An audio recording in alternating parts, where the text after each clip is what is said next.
Hey, so you're thinking about going riding at night? Well, let me give you 7 awesome tips before you go out riding at night. Number 7. Bike check. Yeah, go figure. Check out your bike before you head out for the night, because you want to make sure everything's mechanically fine. Just give your bike a little once over. Make sure the tire pressure is where you want it to be. Whatever you need to do, make sure your bike is solid and sound before you head out, because the last thing you want to do is get a mechanical in the middle of the darkness. That leads me right into Number 6.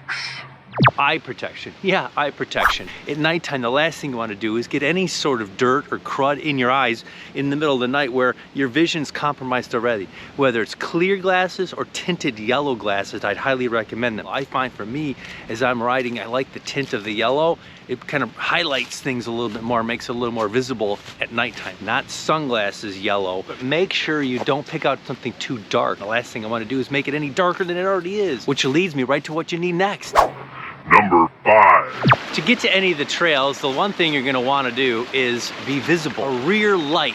Rear lights? What do you mean? What I mean by rear light is a red light that you want on the back of your bike while riding. You're home to the trails. A lot of times you might have to hit the road, or you're on gravel roads where there's cars, and the last thing you wanna do is unseen by them.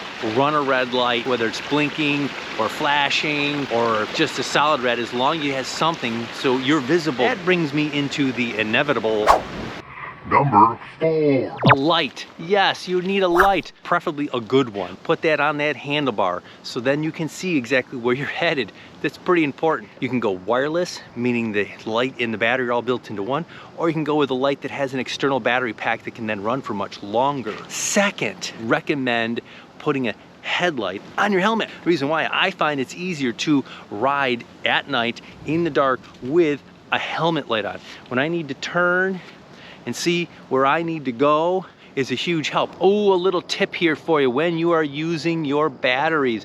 If the manufacturer says it'll last you for 2 hours, take an hour-and-a-half ride. You don't want to have too little battery power for your entire ride. Expect the unexpected. If you get a mechanical, have to fix a tire, anything you have to do to stop, so the last thing you want to do is end up losing your battery in the middle of your ride. That's going to lead me right into Number 3. plan your route. Yes, take a planned route, something you are familiar with, something that is known to you. This way you know where the turns are, where the rocks are, where the fallen tree happens to be. The last thing you want to do is encounter a trail system you're not familiar with. Having a planned route, an understanding of where you're going to go and how you're going to get there, just alleviates any of that angst of where am I right now in the middle of the dark where I can't see anything. But better yet, this brings me right into Number 2. group rides. Yes, go on a group ride. Group rides are an awesome time to get out with your friends, your buddies, hit the trail systems, hit the gravel sections, spots where you don't have to worry about you're going. Let them dictate where you're going. This way you don't have to worry about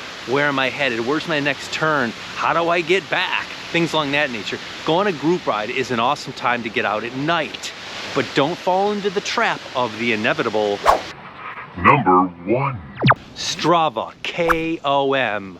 What, you tell me? I can't go for my personal best right now in the middle of the dark where I can't see 100 feet in front of me? Yeah, lay off on the KOMs. Personal bests are not the time to do at night. Save it for another day. Trust me, I've seen people try to go after KOMs in the middle of the dark, and it doesn't end well when they hit trees.